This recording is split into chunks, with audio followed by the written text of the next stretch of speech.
Welcome back to the CF Nevada YouTube channel, where today we're working on our hay retriever truck. We're going to change the oil. We're going to add some power steering fluid. We got some coolant going in, a few other things, but we're really working on this truck to get it. Oh, I think I got a coolant leak. It's dripping on me. Or I just spilled some. Anyways, we're going to go ahead and get this oil dropped and change it. I really put that drain for the oil pan in a really good spot. It just goes right onto your tie rod.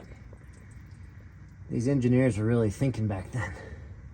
1970 Ford 600, and that's what you get. We're just gonna dirty up your truck when you're changing your oil. Now while we got the oil draining right now and waiting to pull the oil filter off, put some type F automatic transmission fluid for these older Fords I looked up. They said that the transmission fluid and the power steering fluid was about the same in most of these trucks. They just interchanged them. So we put that. That's still hot. Don't worry, I'm okay. The power steering is still showing low. I added 2 quarts to it, so I didn't think I was that low because it was on the dipstick before. And I just added 2 quarts, still low, but it does now turn. So I know that my power steering's working. Just need to add some more fluid. The coolant, we topped that off. And after you've been running the engine, don't touch the top here because it's a little hot. We topped this off, and it looks like we're getting a little bit of a leak out of the bottom from the hose. So I might just have to tighten that up. Haven't found any info yet if this is a 330 or 360 gas motor. It's a V8. It's in the F600, which online it looks like it could have been either one. Date range for them, I think. I'm gonna have to double check that. So still trying to look. We are gonna get the pressure washer out, clean off this inside because it's got dirt and junk like no tomorrow. So I'm gonna go ahead and grab the oil filter wrench and get that off. So I picked up some 1540 Shell Rotella with the triple protection. It's got higher zinc content in there, and was told that it's good for these old motors. So I'll go ahead and add roughly 5 quarts, I think, and then or 6 quarts, and then check it, because everything I found online, people are saying it's about 6-7 quarts, just depending on how much you want to put in there. But some guys add a little bit more, so we'll see what it does. We're going to go ahead and add at least 6 for now, and we did change the filter too, so we'll check it after that. For those that have never changed the oil in an old 1970 gas 360 motor, got to pop off this breather on the valve cover, and that's where you put your oil in. So I didn't know that. I had to call my dad because he's worked on a lot more older stuff than I have. So learn something new every day, but I assumed that it was through the valve cover. I just wasn't sure, so I double checked with him. So let's go ahead and start this up, and then we'll check our oil. Let's go ahead and start this up.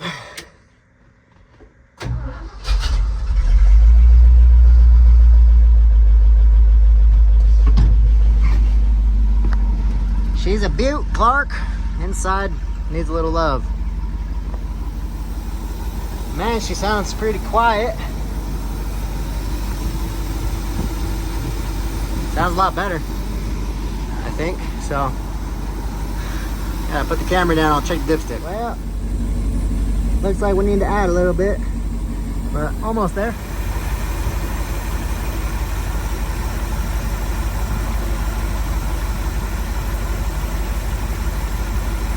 Back out here for another day, and man, I just don't have time to turn on my camera and video things like I like. It's just been such a crazy summer. This is another 1,000 bales that we got stacked up here in the yard. I rushing to get some of this out of here as soon as possible, and then also been trucking a lot of it because we got some rain coming and it's just been a mess. So I'm also trying to get this retriever truck done, and I started the video yesterday and then I put my phone down and never came back to it. So we're gonna get into tearing out some of these hydraulic lines that are leaking, go get those changed out, and then hopefully we can start using this. Dad's got some new tires for this thing that's coming up tomorrow, and we'll get those on, and this truck will start to look nice. So let's get these hydraulic lines off. So I got the bed tilted up, got a couple of 2x4s just to hold it just in case. The line that's leaking is right out of the center here, and that goes up to the top arm. So it's just these stupid little ones down here that whatever reason they cracked, and don't trip over the tripod. It's just leaking out of there, so I figured let's pop those off, make new ones, and then I'll slowly go through and pull out 2 at a time and go to run to the shop when I can and get just all new lines on here. But we're gonna go ahead and tear into this and get them off.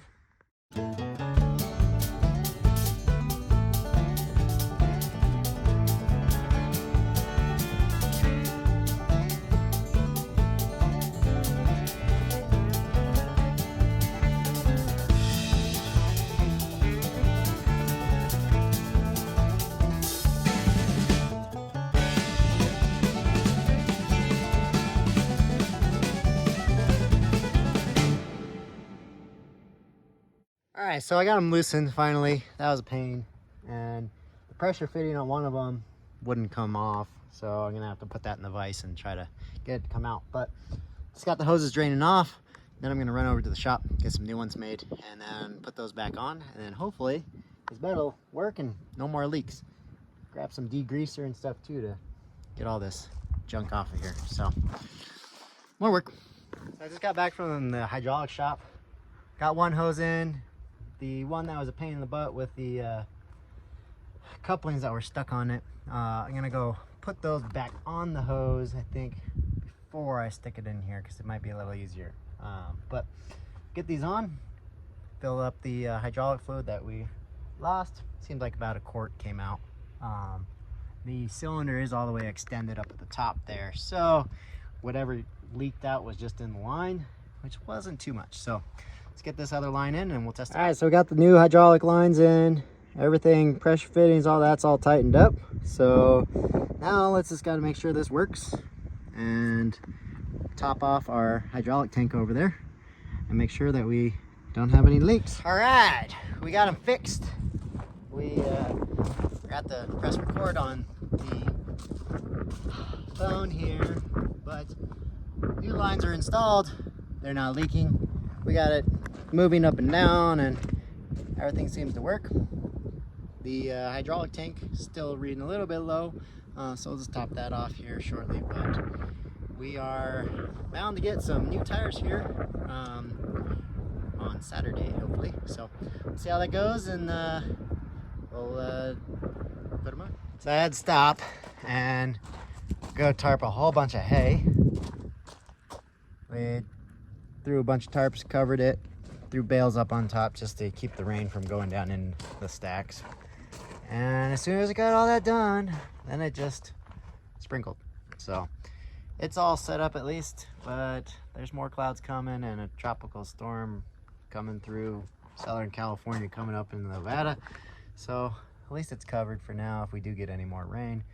But the idea is to get this running and have new tires on it hopefully by tomorrow, and be able to start moving some of these stacks out of here before the storm comes in, because we got a lot of hay to move. So next step is, this had a whole rat's nest inside here, so I'm gonna go ahead and bleach, spray, clean everything up. We already blew it out, and there was a lot we left out there in the desert where we picked this up from. But now I'm just gonna go ahead and spray out the inside, clean this up, and then show you what it looks like after. It's got a whole bunch of junk, dirt everywhere, so flooring, all that. And gotta look for a new interior kit. See if I can find one online, get some new rubber mats or something. But other than that, I will clean this up and then I'll show you after. Well, it wouldn't be an old truck if you didn't have at least one rat's nest fire hazard right next to the fuse box. So that's fun. But the dash and everything, it's starting to clean up pretty nice. Door panels, those are coming out pretty good. I did order some new foam for the bottom, and I'm just gonna get a seat cover for now, and just to get this thing going and using it, make sure it all works how I want it to before I before I put a bunch of money into this thing. Might as well just get it running and see what happens. So let's get this cleaned up. So I got the floor, started to scrub it, got a little bucket of water, brush, and trying to clean it up as much as I can. It's starting to look a little better. Dash is looking a lot better. I'm gonna go get some window cleaner and clean out the rest of this, but I think this is where I'm gonna stop the video today because there's a lot of stuff all over this truck, and hoping to get tires tomorrow and put this thing in action and see how it does. So stay tuned. Please like and subscribe on this video. I appreciate all the followers so far, and yes, I still have the cab over. Yes, there's a K100 right behind it. We will get to more of those videos soon. I just gotta move a lot of hay first, and there's about 1,000 bales right here. We've already done about 3,000 bales, around the 4,000 bales so far. Yeah, it's been a busy season, and I'm the only one baling this stuff up and moving it, so one-man show. But stay tuned, and hopefully on this next video we will get the truck showing it moving some hay, and I'm gonna order some stuff for this interior, get the seat figured out, and we'll see how it turns out. But for now, we just need to get this thing moving so I can move the hay. So thanks again, and I'll catch you guys on the next one.